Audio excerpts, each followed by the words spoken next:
So the state of Yu-Gi-Oh is very, very interesting, and there are so many things that are going on today that I want to talk to you about with my man's TomBox. Very, very awesome guy. If you guys did not know about TomBox, go ahead and check him out. Tell us a little bit about yourself, though, so for the people that may not know or the people that may be interested.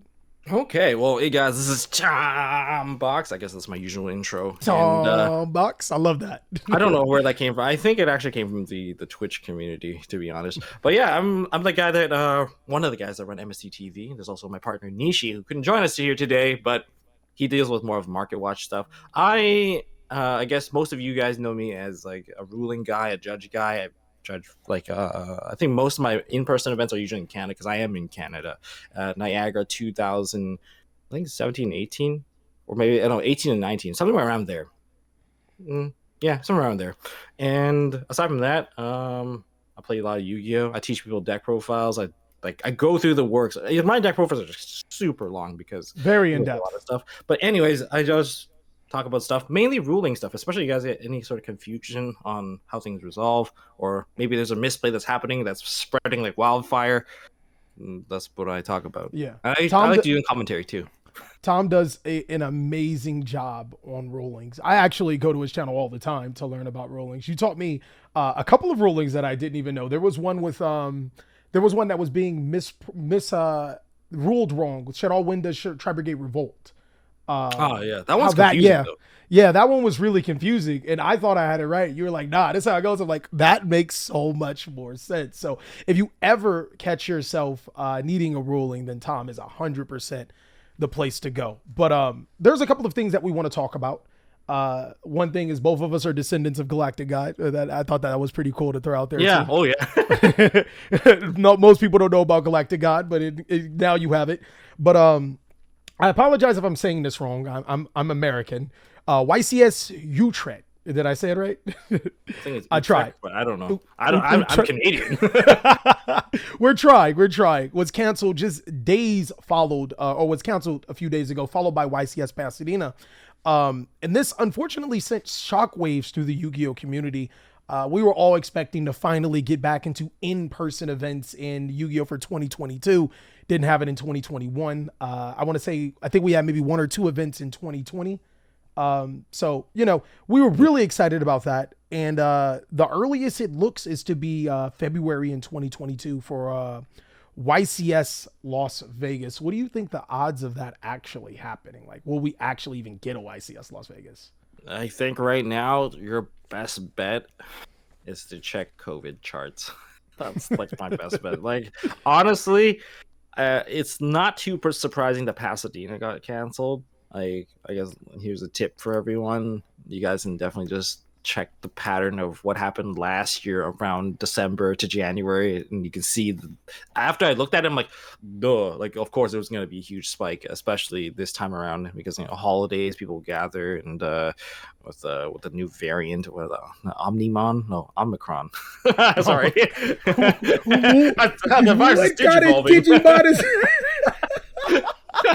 No, but like, so wow, okay, so that's what it is. No, so like, after like you see that spike, I'm like, yeah, and if like companies have to follow by government guidelines, they're just obligated to do so, and seeing Vegas, you're just gonna the odds of Vegas getting canceled, it's up there, but like best to pay attention to the charts. And like of course state legislatures, like some states just won't close for anything. Those states, Texas. Those states, I don't know, they have less chances of canceling, but like again, remember it's about where the company is also headquartered, and like there's two ways to look at it. Like, oh, they can run the event and deal with the PR disaster that comes after it, or they cancel the event, they deal with the PR disaster that is before it. But it's like it's an unfortunate because it was out of the whole thing, like starting YCS is like coming from a good position. It's like coming from, honestly, they're listening to players because players want it to come back. They don't really need to do it unless they don't have to, and they're also risking it too to host it, which is like they have to plan months in ahead. And when they cancel that means like all the money that went through every single avenue, they're like just out the door. So it's kind of Yeah. sucks for everyone. It also sucks for them, but they also have to take player backlash because I'm kind of pissed too because I have my plane ticket to go as well, and I'm like, nope, nope. Oh, I mean, if you still want to come to YCS Imperial Courts, I got you. It's in the middle of the projects. I got the big homie. Big homie will watch out for you, dog. I'll watch out for you. I'll make sure nothing happens. Come to YCS Imperial Courts. But so I live in Las Vegas, so this is very interesting for me, and it's hard to say because Las Vegas is like we're like Texas and California if they ever had a baby. You get a lot of places that are like don't wear masks, but like if you don't wear a mask and you come in, we're not gonna say anything about it. And you get a lot of places like, yo, you can't come in here without being COVID tested if you're not vaccinated. Like you get a little bit of the best of both worlds. So, and on top of that, I would say that in Nevada, it isn't that bad. I don't know too many people that have gotten the new variant, or I haven't heard of any outbreaks in Las Vegas. But we both know Konami, and we both seen their pattern. They always err on the side of caution almost every single time. So the odds of Vegas happening is me on hopium. I hope so. I really do. I really do. But hypothetically, if you were to come to YCS Vegas, are you coming to Vegas? Not to my knowledge. I'll explain why in a bit, but like fair. I actually preemptively canceled my trip. I think MBT and Crush Cards and Disencoder, because we were all going to be in the same house. Y'all just gonna leave me like that? we're Airbnb-ing. We're like, you know what? We'll see what we can. I wasn't the one who planned it. Like I think Crush Card was the one who planned it, and I just received an invite about it. But I mean, like, if I was if gonna y'all go, but then even like before the trip even was canceled, like before Konami even made an announcement, before I even knew any information about it, I was like, guys, I don't think I can go because the restrictions are happening about going onto flights. You have to, because like I already planned to get myself tested let's be more specific, 72 hours before the event, about like so I would get my results about 48 hours. So then because I have that 72-hour window to get on a plane, and then when I go to the States, I have to go before I leave. So like probably on the Sunday, that was when I was planning. I would probably have to like book a Walgreens trip to get another test, so I have to test negative because I can't go on my flight if it's positive. Yeah, because you're Canadian. I forgot about that. So you gotta do the. So basically, what I'm saying to anyone that's actually flying in from anywhere, unless like you can stay 14 days in the States, without impacting your lives. Do what you want, I guess. But for anyone that has to go back to their job or has to go back to work, that's going to impact you pretty significantly. And if you need hospital care, you better have bought that insurance to go. You're not going home without a bill if this is the case.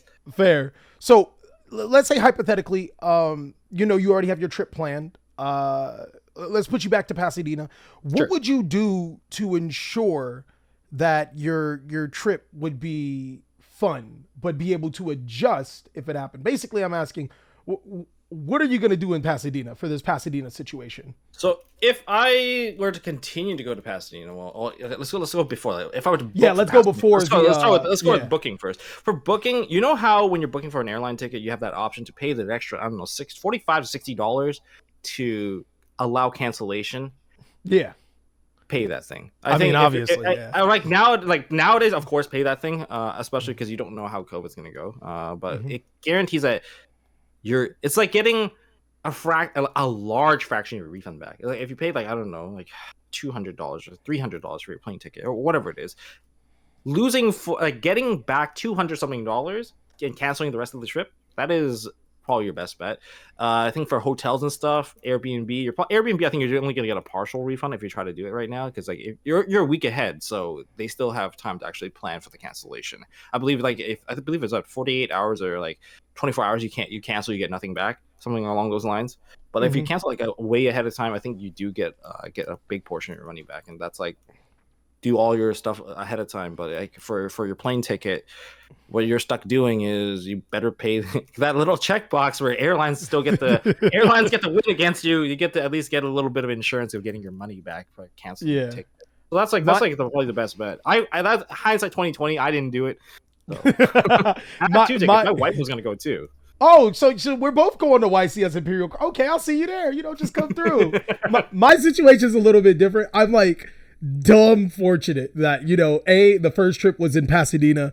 I have family. I'm from Cali. I have family in Pasadena. I have family in LA. I have family in Watts. I have family in Carson. So when I booked my flight and it said, "Yo, pay that $60," I'm like, "Why? I'm going anyways. It doesn't matter what happens." So Okay. yeah, so like a good advice for this year is that if you are planning a trip that involves a YCS situation, pick a state where you can go site, like, worst case scenario, I get to go to Chicago and see everything that happens in Chicago. I get to go to Atlanta and see everything that happens in Atlanta. If you were going to LA, or if you come into Pasadena, there's so many awesome local shops in Pasadena that you can still visit. There's so many awesome things to do in Los Angeles, California, that you can go see. Like, I'm going to keep on throwing that out there. YCS Imperial Courts, that's going to happen in the project. So, there's still so many amazing things. So when you are booking that trip, make sure that you have a backup plan just in case. In my course of action would be make sure that that backup plan can be exercised in case the event doesn't happen. I was actually pretty happy when it got canceled because now I get to do so many other great things.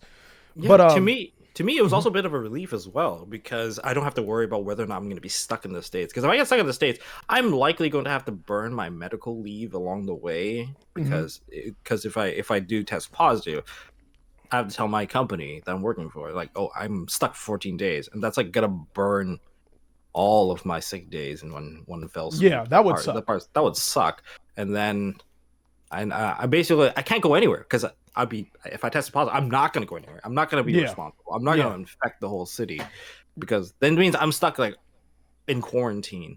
That's not gonna be fun. You're just burning money at that point. And that's actually another thing I kind of was worried about. Like people, I see in the comments, like after in that post when they said the cancellation, people are like, "Oh, I'm gonna be safe. Like I'm gonna be totally fine. I'm vaccinated." Yes, every player there would be vaccinated, but the thing is, you're not just interacting with players. I mean, are you not gonna go out and eat? Are you not gonna travel around? Are you not doing this and that with your friends? And we're looking at and like. This is like coming from like I guess a personal point of view, like a family friend of mine who tested negative when she came back from California. So she got on the plane, came back to Canada, but then she started developing symptoms. So the incubation period was like all of a sudden it's positive now, and then she infected her whole family, and now her whole family's in quarantine. And her whole family tested positive after that. I'm like. You 100% want to be safe with that, dog. You 100%. It slipped my mind that the reason why they cancel would be for something like that, and that is extremely important. It's not just the venue because players like logistically, you're not sleeping at the venue. You're not. You're going to hotels. Hey, if you really want to win, everywhere. You're going everywhere. If you really want to win. That's the risk, man. Like there's like additional risk that I think players just like this is a misplay on a lot of parts. Like there's oversight, obviously, but like players are going to go places. They're not going to be in one place, and that's just something that has been accounted for. Judges are going to go places. They're not going to be just stuck at the hotel. They're not going to be just at the venue where we can guarantee most people will be vaccinated. But like even at the venue, there are going to be people that aren't vaccinated going to be walking around. Like they're not going to be in the venue, but they're going to be around the building. You might interact with some of these people. We don't know, and that's like, you know what? It's just the risk that they're just not willing to take. Yeah, and to go back on what I said, obviously, if you're going to whatever event that you're going to, or if you do have a backup plan to go see, make sure you 100% stay safe. You know what I mean? Still follow all the guidelines that are available to you. Stay 100% safe. I know if my aunt gets me sick, I am going to be pissed as all hell because I just got vaccinated and everything. So, all that great stuff. But with the YCS season, oh man, it genuinely does feel like it's in jeopardy because we know Utrecht was canceled. We know Pasadena is canceled. Vegas just might get canceled. When do you think Konami just says, yo, no more YCS? Just like in 2020, they're like, no more. We're done. And I think it was 2. They canceled like what, Brazil and... I can't remember the other one, but I think they canceled 2 and it was like, yeah, we're done for the year. So when do you think logistically they'll be like, yo, we're done? I don't think they're going to say that this time. I think it's going to upset players if they say it again. They just won't say anything. I think there just will be no announcement whatsoever about it, just so that they can keep it open ended, just keep us hanging. Don't tell us the release dates of stuff. Kind of same deal. I think I think it's their best move personally, just not telling us, because like, why would you want another like it's like we like if people already know that there's bad news, you don't need to like confirm the bad news with them Fair. at this point. I mean, there's Yeah. nothing to be gained by saying nothing's gonna come out. And what if like the season actually gets better and they do release something in June? Fair. Like June, July is like That's when it goes down. yeah, that's when everything down. starts Like, to yeah. That's when there's an opportunity where the model of Pasadena could have worked. I mean, if they announced Pasadena for like June, that I wouldn't have mind. To be honest, I think March would have been better than, because we're still in the winter. You know what I mean? Like people still are coming back. So like even maybe late. Well, I mean, I guess Vegas is in late February, but late February, March felt more appropriate because just like you said, if I knew that Konami was going to be my dad and like go for cigarettes and not come back, I probably would have chose a different card game. I'm just putting that out there. But like the way that you explained it 100%, like they probably shouldn't tell us. They probably should do that exact approach. Yeah, I definitely think that would be the case. But with that being said, they did announce remote duels, remote duel YCS in place of Pasadena. And I think, or Tret, your Tret is it going to be combined? Or are they doing one in Europe? I think they're doing. Well, it says this is only for North American players, so. Oh, okay. I thought they were doing two, one for both American. I didn't see the Europe, so I didn't really pay attention because I'm not in that region. I mean, but yeah, that's fair. I pay attention to the results, but I don't think I'll yeah, about whether I can actually participate in something I can't. Yeah. Remote duels seem to be a big hit and miss with the community because on one side, obviously, you still get to play with your real cards. Like people spend thousands and thousands of dollars on Yu-Gi-Oh cards that they actually get to use instead of using an online simulator. But on the other hand, there's a negative stigma attached to these remote duels. Since a decent amount of players send that, there's been players caught cheating at particular times. There's also the internet and equipment problems that players have, been issuing with. We actually talked a little bit before this, and we were mentioning that, if you go through a YCS, if you top a YCS, you could almost become a YugiTuber because all the crash course learning that they give you and the whole little setup that they give you and everything. But what are your thoughts about remote duels as being one of the pioneers of preventing or catching players on cheating? And all of the innovations you brought towards the remote duel community. Well, the thing about like remote duel is that there's a lot of things that players have to kind of own up, and it's not about offending the other guy, suspecting that the other guy is cheating or not, because there's a lot of precautions that you can say to the other guy that almost feels offensive. If you're a nice person. Nice is a bad word since like r/nice guys, but like if you're a decent human being, let's put it that way. If you're a decent human being, like just note that don't take it personally. If it's all about maintaining the like integrity of the game, like minimizing cheating, all I can say is there's a lot of things that you can do to make your opponent do to cancel out cheating by forcing randomization. Like when you cut someone's deck I guess when you're playing like on Twitch or whatever, like dueling the content creator or whatever, like they don't care as much because this is a casual. This is not, there's like nothing really on the line. But when you're playing at like a remote duel YCS, an extravaganza, there's prizes on the line. We're talking about like PS5s and Switches and like prize cards and all that jazz. Like what you have to do is you have to take care of yourself and don't be offended if your opponent makes you do something that randomizes your deck or like to them feels safer. Like I force everything to be random. Like the first thing, let's talk about the camera angle. Don't use the top-down camera angle that Yugi-tubers use. You're gonna reveal your hand 90% of the time. Agree. You're gonna reveal your our hand angle is not good. It's not good. It's not For good. remote duels, our angle sucks. It's awful. It reveals so much information, and you get penalized for that. So, like, first, that's number one thing. Don't use this angle. I don't know. I've penalized people for using it, so don't do it. You're a jerk.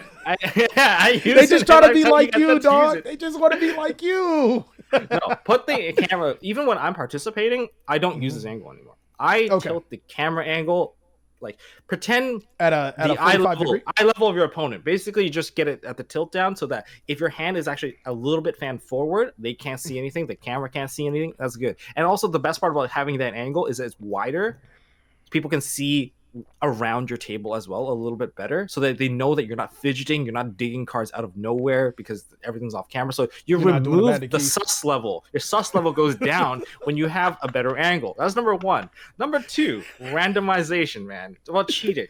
I get like a lot of this stuff is like preventable, but like don't do like if you're gonna be on a feature duel, like it's gonna be recorded. You've got like thousands of eyes on you. Do you think you're gonna get away with this stuff? You're not. Like the There chat was a goes player crazy. that thought he did. There was a player he played against Pac. He thought he got away with it. He thought. Man, yeah, and basically he I believe he admitted to it at some point where he said he needed the money or something. I can't remember. That's unfortunate. I really do hope that the community grows to especially for somebody that because getting caught cheating is like cheating. That's a death sentence in this community. Oh yeah, and it's like it feels like it's a good thing, but there are problems within it. The first thing that I want to say is that like people like anything is cheating to them. Like anything that a misplay could be cheating to them. So like sometimes the community does go too far. Like yo, y'all gotta chill. You know what I mean? The second thing is that like it almost feels like a player that cheats has like no chance of redemption. Like there's no redemption arc for them. They're just the boss from the first level. They're done. There's no coming back. You know what I mean? I And do. those are two things I would like to see improved on. I would like to see players be like analytically look like, yo, was he really cheating? Was he really trying? Is it really a cheat? And then if somebody openly admits to it, apologizes, and goes forward to rectify the situation, I would love to see the community bring him back into the fold and be like, yo, yeah, you messed up. Everybody does. He ain't kill nobody. Let's get back into it. I think that's something that even as tubers can like. I'm not sure if people are gonna like the content, but like tubers can actually bring them on to give them a platform to actually talk about it. Like, talk about why. Like you basically we're there to kind of grill them a little bit, but then it also lets them talk about their side of like why they did because I didn't even know his side. Because they never really get a chance to really talk about it anymore. Because like anyone that's like if they ever make a video to post it up there, what's gonna happen is first of all, it's not gonna get that many views for instance, but then they're also gonna attract the crowd of like I got cheated before. The people that got cheated before, they're gonna come in pre-judgmental about this whole thing, and they're just gonna go keyboard warrior all over that guy. So 100%. it's like it is unfortunate. Like some people get caught cheating and then they like I don't know if it's like completely intentional to the point where it's distasteful, then like leaves a really like bad levels. taste, and then maybe. But like if there's like more to it, well maybe we'll give them a chance, like see how they are.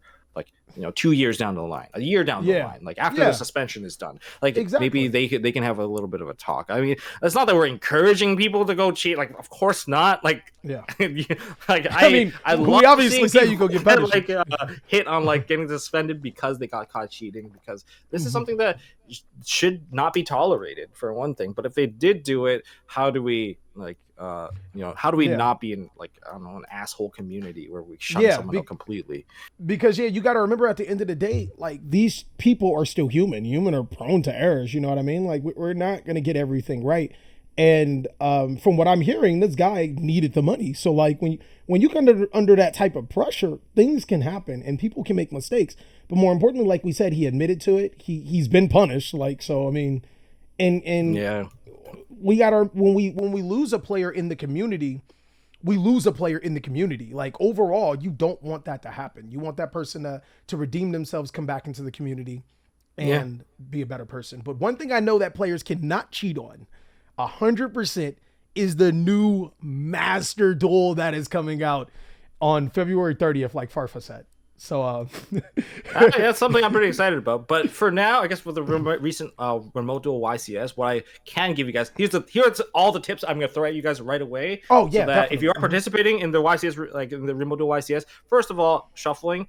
What my technique is: roll 2 dice, one for the cut and one for the amount of riffles that someone has to do. Pay attention to how they're riffling, and when you guys are shuffling, don't just look at your own stuff. Look at the screen as well, because you need to pay attention to your opponent shuffling as well, because that's how people get away with it. When you're shuffling your stuff, they see that you're looking down. keep a close eye on that. That's one thing. Roll the die. Do high roll and low roll, because dice can be rigged, and it's actually really like Really, I mean, I'm in Vegas. I know everything about rigged dice. That definitely is exactly. So you have to adjust your rolls, high lows to low rolls. You can't, there's all about the randomization to prevent like the first move, even before the first move is taken, is ensure randomization. So you have to do whatever it takes to get everything randomized. So you can't even take that chance. So you just randomize by rolling a dice for your opponent, saying this is the cut. These are now riffles. Make sure that they're actually riffling, because pay attention to the bottom stack as well. Because if the bottom stack's not getting shuffled, then there's probably some stuff that they don't want there to be on the top. Maybe, I don't know. I'm not implicating anything, but do what you can to ensure randomization so you are comfortable with your opponent's deck at the end of the day. That's more or less it. And make sure you have good internet. Don't use shoddy Wi-Fi. Okay. Yeah, get off your McDonald's Wi-Fi. Wire your computer. That's all I can say. Yes, get off of your McDonald's Walmart Wi-Fi. And make sure your batteries are all charged. Make sure all your batteries are charged, because I know some of you guys are using your phones and whatever, and the phone camera dies. That's considered as a disconnection, and you got to think about it this way. It's not a DQ. It's a game loss, or it's a game loss. It's a game loss until you fix it. But you're also under time rules at that point. You're under like tardiness penalty. If you can't fix it within a certain amount of time, you may or may not get penalized for tardiness, and that's like a 3 minute, 10-minute thing, and it could just end up being like a match loss. So you might not get like dropped off of the event, but like just be careful about it. Make sure that you do your part in ensuring that you can play, because the venue is YCS living room at this point. Yeah, and if you get a Nokia 500, your phone will never break, and it'll probably work if we get the Nokia 500. But Master Duels, oh man, I was kind of excited about it, because we started to get information, but then the information just stopped, which is understandable because the cancellations and all the other things that's been going on. But I think it would just be best to try to fill in the blanks on what's happening. Master Duel, we did get to see single player, and yes, it was some interesting things about single player. But at this stage of the game, what do you think? Do we even really need it? I know for newer players, there's almost no way for them to learn Yu-Gi-Oh, because it's so much information. But is Master Duels the correct way to do it? I think they mentioned in their first announcement trailer, the one that had all those really crazy things announced with it, like cross duel and everything. I think they said the Master Duel is more for the more adept player, like the intermediate to more competitive player. I'm pretty sure they're going to have some sort of training level for newer players, because I'm pretty sure they want new players to come in. It's not just about the people that know how to play, but it is suggest go play Duel Links if you want an introduction to Yu-Gi-Oh first, and then try Master Duel afterwards. I mean, that's what they're suggesting, but that is not a good idea. Yeah, it's not going to teach you Yu-Gi-Oh. It's going to teach you Duel Links. It's going to teach you Speed Duel. That's what it's going to teach you. It's gonna teach you Speed Duel. But for single player mode, I think it's actually a good touch. I mean, what if you actually can't connect online, for one thing? Yeah. If they let you play single player, and maybe they have decent sets of AIs. What if they have AIs that have the meta decks that you want to play against? And that would be dope. That would be really good, because now you can always practice against that deck. You'll know at least more or less the gist of it. It might not play as good as a Jesse Cotton. Yeah, they'll just normal summon Ash Blossom. The pack that we were talking about, or like Cody Angeloff, or any other Gabe, or any one of those guys. It might not play as good as those, but it'll give you a basic idea of the basic stuff they can do. And the player interaction is going to be what's key overall. But having a single player mode to kind of just grind out the basics, I think that would be dope. Now that that's and especially if it maybe they give you first time rewards the first time you play through it. It gives you crafting material for making your cards, because we've seen crafting, right? You have to craft cards. We're gonna talk about that in a sec. We're gonna talk about crafting and all that other stuff in a second. But if it gives you that kind of material stuff, that the first time you do it, it incentivizes people to go through it anyway, just so that they can maybe get more cards. And it's a way you can get more cards without interacting with a guy that's gonna play Sword Soul Tenyi right off out of the gate. You know what I'm saying?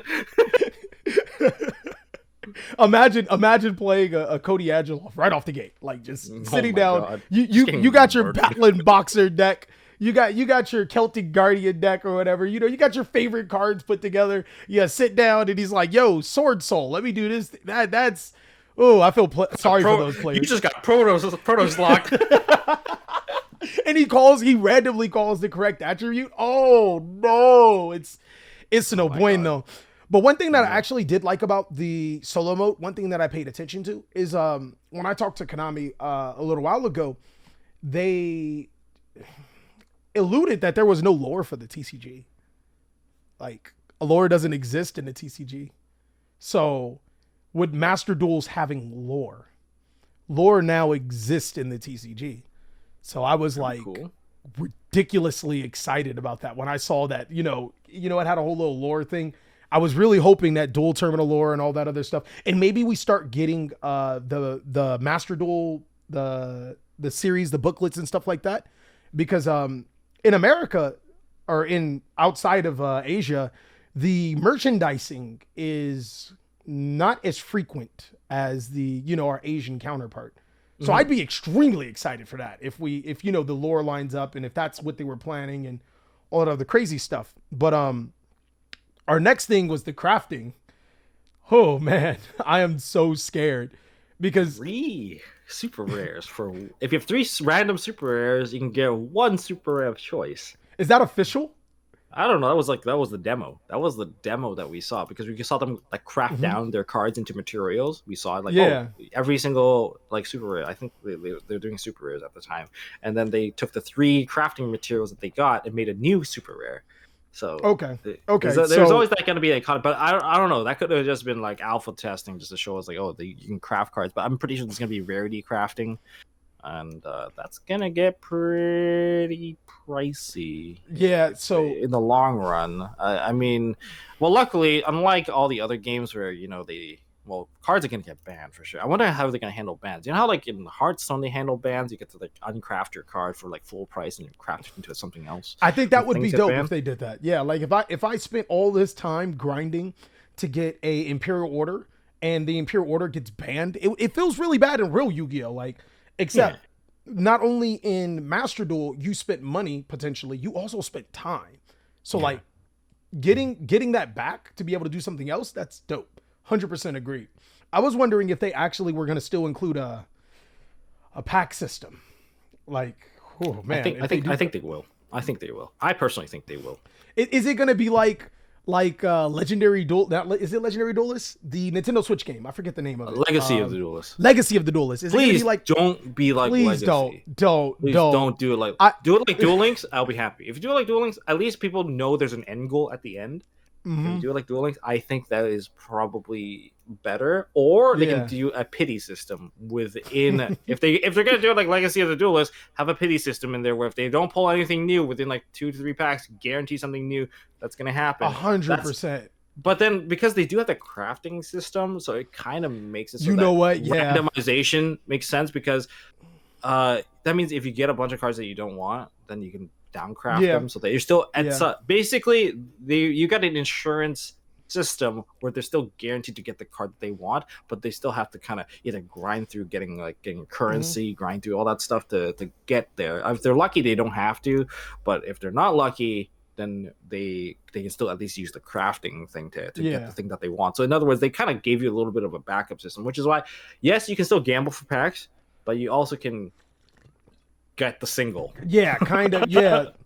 But my biggest problem with Legacy of the Duelist is that not only were the hard cards to get hard to get, I remember going through the Kaiba pack or whatever, and I had to spend hours upon hours upon hours. I think I spent like 3 days just getting... Don't be on Hopium when I'm gonna be on Hopium. Thunder Dragon Colossus. I knew it. I like Thunder Dragon straight up. Thunder Dragon Colossus. I spent way too much time getting that card. And if Master Duels is anything like that, I mean, obviously we still have the crafting system, but if Master Duels is anything like that, oh man, I wouldn't know how to feel. I really wouldn't know how to feel. I would feel conflicted. I have a suggestion. It's time to do a subathon. Grinding card subathon Master Duel. Oh no! Oh, 24 hours to get that third Colossus. Oh god! You know what? If it comes down to it, I'm down. Yeah. Only if you join. Only we got to do it together. I'll join. I'll definitely join. I'm looking forward to Master Duel because it looks really promising. Like, to be honest, it looks really promising. It does. It does. Like, for other things I do expect Master Duel to have, I do expect some level of TCG cross promotion. What do you mean? Expecting it. Like, I'm expecting TCG cross promotion to some degree. You know how when we buy a structure deck, games comes with the card, say, hey, go play Duel Links? Oh yeah, definitely. Okay, but yeah, I'm expecting maybe they'll do the thing that Pokemon does. Like how we get a pack and it's like, yo, you can scan this to get a free pack or something like that. Yeah, basically something like that. If they do OTS packs that includes it, it will encourage people to go to tournaments. Oh, this man's big brain. How you think of that, dog? That was huge. If they and it's only 3 cards per pack anyway, so of course they can slam a slam a fourth card in there, and it's a promo card. As long as the promo cards are all done right, then yeah, people are going to people already want the OTS cards. Now you're going to get more people that play strictly online. They're starting to acquire physical cards, and we know physical card addiction. Like once you get like a couple good cards, you just want to build the whole deck. Yeah, me and my boys was actually talking about how they could do it. It was not as big brain as yours. You should work for Konami, right? And basically, we were explaining how it's so easy to get people from the video game to the card game, and how you get people from older formats to this current format. Like for example, there's a really big GOAT community. I don't know if Konami pays attention to it or not, but the GOAT community is huge. Well, yeah, because of And we'll talk about, actually, we could talk about that now because we've already talked about that, if you don't mind, moving to that particular segment. Yeah, so let's go on. Yeah, so the GOAT community is huge. And with me and my boy, we were talking about, we were like, yo, instead of giving us trash Yu-Gi-Oh cards inside of sets like Maximum Gold Eldorado, there were some cards that we were like, why do we need another Dark Magician reprint, right? But if you were just so happen to make a gold rare Injection Fairy Lily, a gold rare in Delinquent Duo, now those GOAT players have to get new product in order to get, to play their Delinquent Duo in a different rarity, or maybe they want a Delinquent Duo, bam, it's in this product. You turn around, they have all of these other cards. Now they get back into real Yu-Gi-Oh, you know what I mean? Maybe they dabble a little bit, they trade with the players. But that is actually one of the things that we want to talk about is the new Yu-Gi-Oh formats. And my favorite one is pretty obvious. It's going to be that Time Wizard format. I love GOAT format. I love September 2011. I love Duelist Alliance. I love those formats, just hands down. What do you think about these formats being implemented in our Yu-Gi-Oh card game? I think it's good. I'm really curious about the execution of this whole thing. Are they going to cycle these formats? Who's in control of these formats? Is it the store or is it like Konami themselves? I personally think if Konami controlled themselves, it'd be a bit more like it feels more realistic. Let's put it that way, because I don't think they want the secondary market to control this in to some degree. Like what the secondary we'd be stuck with only 1 or 2 formats. Let's be honest. Yeah, it'd be GOAT in 2011. That's it. Every other format does not exist.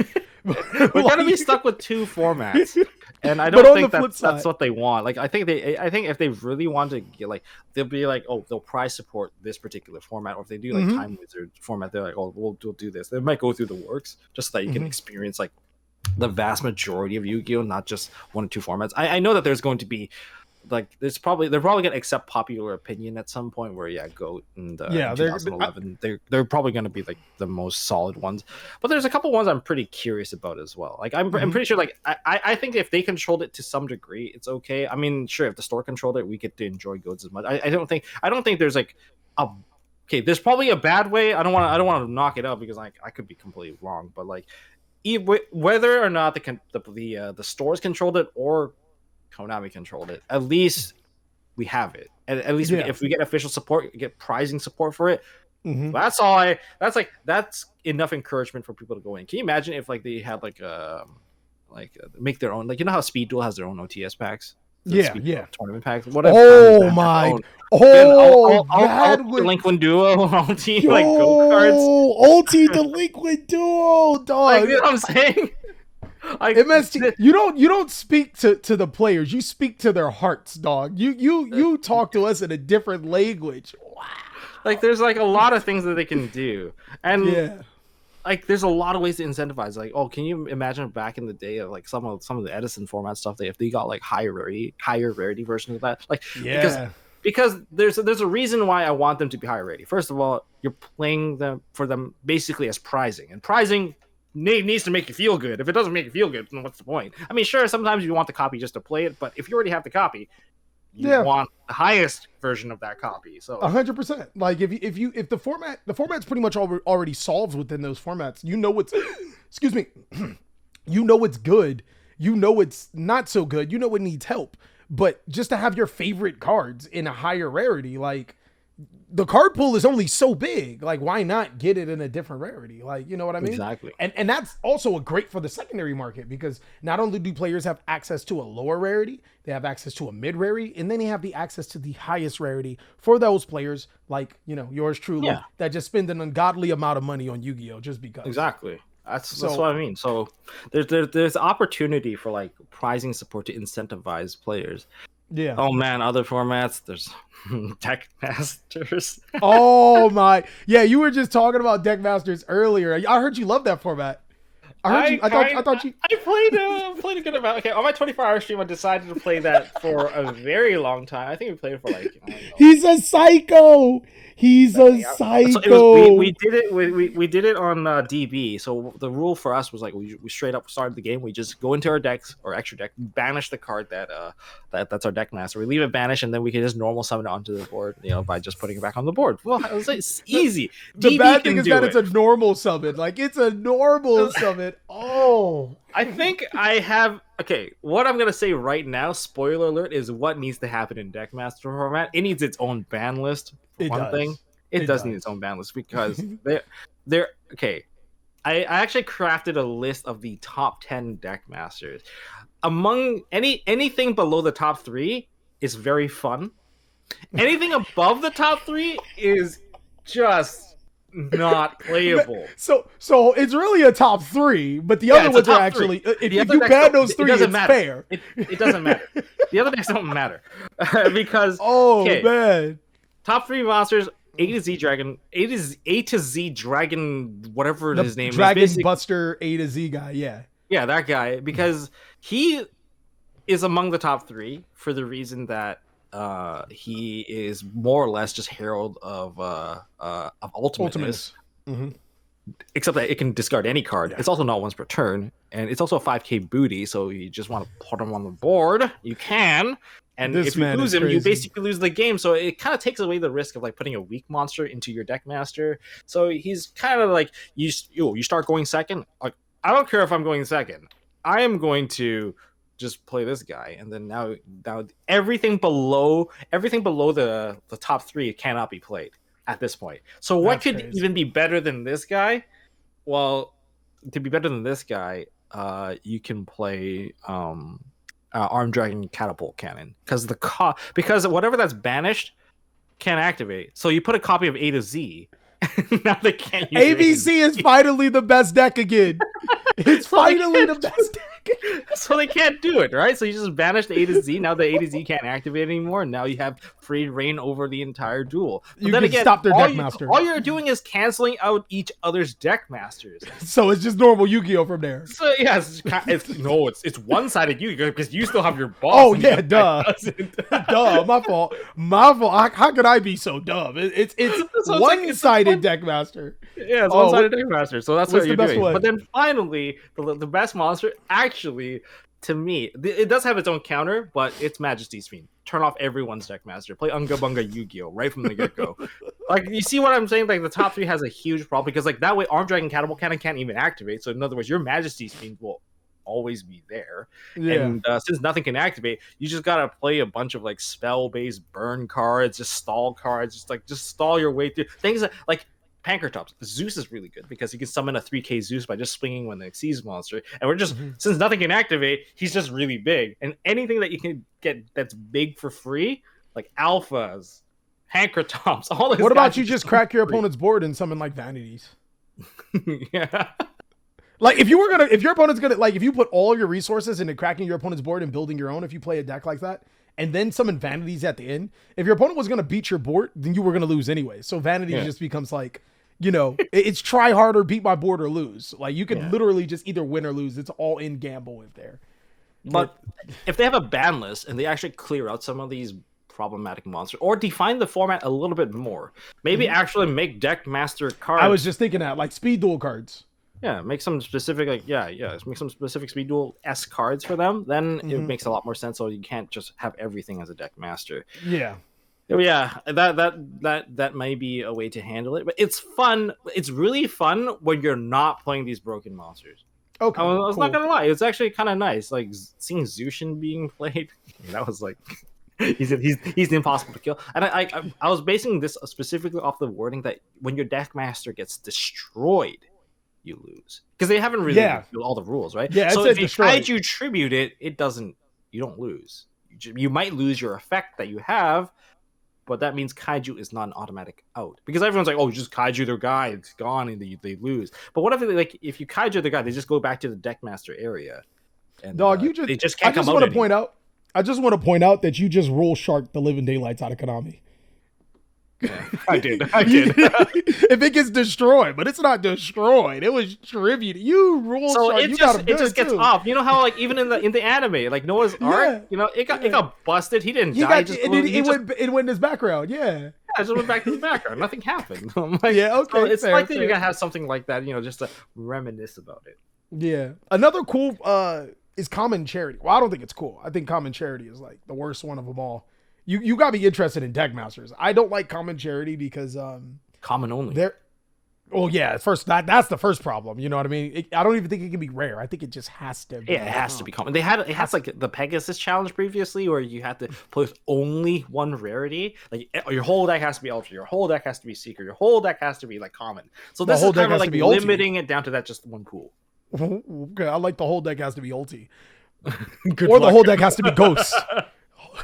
3 ghost honest, dog. 3 ghost gores. Like, come on, you ain't seeing me, dog. Come on now. But 3 ghost blue eyes. Dog, you got to tribute your 3 ghost honest for your 3 ghost blue eyes, or 2 ghost honest for your 3 ghost. How blue do you eyes. even be able to play? But for Common Charity, I kind of get it. It makes your bulk a little bit more useful. And can you imagine if they like? I don't know where this is gonna go, because this almost feels like it's like a forced market shift. Mm-hmm. It's a forced market shift to give like common cards a little bit more oomph. If it has its own ban list, it'd be kind of interesting as well, because there's some cards that just don't exist in lower rarity and they're just not playable. And then there's some cards that are really, really powerful that are common. Like that like it almost becomes must play Yu-Gi-Oh cards. Yeah. Strictly because it's common, and it just kind of like. Yeah, kind of activate my sixth sense, Pretty much, dog. Yeah. Rivalry of the Warlords format is a format based on just one type. Is it? I like okay, it. if it's just one type, I believe actually so. do like it. I believe so. Let me be 1,000% sure, because it just sounds like, I mean, you went out of your way to name it Rivalry of the Warlord, right? So like, let me make sure from what I read, it was 100% that. So Rivalry of Warlords. I hope it is. Warlord. God, I got rulings. I got versus goes in match format. So, and guess what only pops up? Rivalry of the Warlords, just the card. I don't know that format, but if it is what it sounds like, there's I think it's actually kind of a cool concept, to be honest. Yeah, just one type. But then that also allows. I think warriors just take over, or beast warriors. Yeah, I mean it's either one of those, just take over and become the top deck. Obviously, there's still so much to explore about these particular formats. I've been stuck on the Time Wizard. Obviously, you've been doing your deck master. I know about Common Charity. I know that there's some Spanish. No, there's a certain country that got cards printed in common that don't get printed in common anywhere else. I want to say Portuguese. They came inside of OTS as common. They got like extra cards, and they're good cards. Yeah, and like. Yeah. I don't remember the particular cards, but I think that's a little unfair, either print them all in common or, because I only read English. So I'd appreciate that. But I feel like we're missing another format. Heart of the Underdog. Heart of the Underdog. That's That is the one where you cannot play meta decks, quote unquote meta decks. That is so confusing. It's a rogue tournament. It is a rogue-esque tournament because like they made, I think in their post like, oh, you don't have to play against like the Tri Brigades or the Drytrons. I'm like, okay, that's fair. But who controls this? Who's controlling? Because I know one of my locals in this area at one point did something like this. Like they did not allow anyone to play. Well, they did not allow anyone to play like the top meta decks at all. Like when Drytron was a thing, you're not allowed to play Drytron, Virtual World, or any of those big decks. And they even banned cards like Ash Blossom because people couldn't afford it. It was like mainly it's like anything that's like really expensive. They didn't allow people to play, and they had their own little ban list, and it was like. It was kind of weird that they were kind of controlling it, so I didn't go to a lot of locals at all. I just like you guys are controlling a little bit too much. Like people with the cards can't enjoy their cards, so that like it like by having Heart of the Underdog, you automatically have that notion that you have the cards that you can enjoy. But I don't think that was the purpose. The purpose was that a lot of people go to locals. I'm not sure if that's the same for you guys. I mean, you guys leave a comment down in the comments, you know what I'm saying? But like, you go to like a lot of people that go to locals, they don't have all the top tier decks. Like they just don't. A lot of them like to play their favorites. Some of them might have it. They still choose to play something else otherwise. I do it from time to time. I don't always want to play Sword Soul. I want to play my Shark deck or play Utopia. Hey, for that Sharks matter. are too strong, you know. Sharks are really strong, especially if you build it right. Oh my god, that thing is insane. I think that deck's dope. With the Utopia stuff as well. I like trying new things, especially at locals. I won't like because like there's no way I'm trying something new at a YCS because I'm not going to try something I'm not comfortable with. This is my chance to try something. But like Heart of the Underdog gives you that chance that if you try something, you can still win because it puts everyone on that same playing field to some degree. But like, it depends on who controls it, really. My problem with the Heart of the Underdog format is that it creates a vacuum. I think that banning Ash Blossom was a good idea. I genuinely do. Because when you take away the top meta decks, the decks that kind of like just skirt Ash Blossom, like, you know, whatever, you know what I mean? The lower index lose to like one interruption. Like we're talking about like if you take away all the tier 1 and all the tier 2 decks, no matter how you put it, if you take away the top Yu-Gi-Oh decks, then certain cards become so oppressive in the Yu-Gi-Oh card game. Like you kind of have to take those away too, but then you go back to what you're saying. Who decides what these cards need to be taken away? You know, who actually determines which cards need to be taken? So I do appreciate Konami trying to get players to like feel better about their decks that may not be as powerful, but at the same time, the only thing that this particular format does is create another tier 1 deck that exists where it's just better than everything else by worlds and nothing else can beat it. You just got to figure it out first. Yeah, I think that's a pretty close statement. In fact, actually talking about all these formats in general, it feels like everything is like they're creating ban lists for each individual category. It does feel like you have to. Like okay, Time Wizard obviously you're switching the entire ban list and cutting off, release date. Deckmaster format, you're going to need to cut off a few Deckmasters before that thing is like playable because the way that you have to build decks, everyone has to have at least 2 win cons or else the deck master shuts you out. So there has to be some sort of balance. They're Heart of the Underdog, who's choosing what's allowed to be played, what's not. That's another form of like basically restrictions of ban listing. Robin Warlock just cutting out archetypes. So that's like your ban list. Common Charity, you're doing a rarity based ban list. So everything is just a ban list here. Yeah. You know, it's crazy. Like Heart of the Underdog reminds me when you get all like Duel Book and stuff, it's like no Pendulum, no XE, no Links, no it's the exact no Dragoon, play fair. Exactly it feels like that. It's exactly that. It's exactly that, Doc.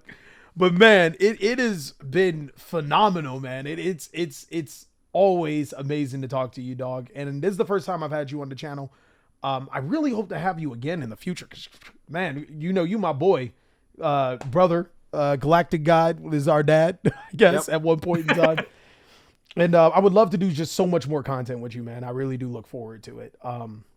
Is there anything time I will try. This is the year to reach out. Definitely. And we may have some things under the wraps for everybody that's watching this. Something that may be coming out real soon. I'm not sure if work schedules will conflict, but it's going to be really, really fun. And If you guys want to catch TomBox, please go to his channel. It is so much awesome information there. Judge rulings. You don't do live duels anymore, or do you still do live duels? I want to do them. It's just COVID restriction prevented me from actually doing a lot of this stuff. I have like my crazy setup right here. I'm not sure if they can see it, but like, if I've got a crazy setup ready to do live duels. I love doing commentary otherwise because I can usually guess what's gonna happen. I don't know. Once you play the game to a certain level, you can read what they're trying to do, and you can almost like when you commentate over someone else's duel, you can be like, he has the Imperial Order phase now. I'm 100% sure. Like I will bet my firstborn child that that thing is like Imperial Order in the back. There's no way he would have made that move. We should hella do like co-commentary together on some stuff. That'd be dope. That'd be super dope. Yeah, I can't wait. I just gotta get those live duels back out because like I love playing. Like people are like, do you like judging more? Or do you like playing more? Like I like playing more than judging, to be honest. Okay. Who wants to spectate when they can be playing in the front row seat? That's fair. I actually have an affinity for judges. I love judges because they take time out of their day to make sure the game is held to its utmost standard, and it's just like a whole level of respect for you guys, out there making sure everybody else is having fun. But hey, judges are players too most of the time. They want to get their thing going, and it'd be exciting. Some of them are really good too. Like very, very. I mean, some of them scary good. Like this guy's scary good. He topped with Drytron. I hate that deck. I topped with Drytron with 1 Eva. It was a bad build, but I just somehow I got several parts. I got lucky because my opponent made a misplay, and like when they make a misplay, you your build is not as good. Them. You gotta punish them super hard so they can't come back, and you also gotta know when to actually slow down. Like you gotta slow down your own play sometimes, because like when I was playing Drytron, I learned how to eat all the hand traps to the most optimal way as I can. I ate so many hand traps. I got my cards banished. I don't know, at least twice per match, because they're gonna be like, oh, cycle reader your card. Oh, I'm gonna crow your card. Oh, I'm gonna drone lock you. Like you have to learn how to eat these cards. I mean, like, oh, they're going to like I don't know, dark ruler your entire board. Are you going to survive it? Like these are the things that you need to know. Like, he's playing an easy deck, man. Like, well, when you got everyone playing at the same level, it's not really that easy, especially when you know how to hurt each other as badly as you do. Yeah. So it's not as easy as it sounds. Yeah. But thank you guys so much for watching, and you guys will obviously see Tom a lot more. A really good friend of mine. Go ahead and check out his channel, and I'll catch you. Check out his channel, guys, in Canada, and I'll catch you guys on the next one.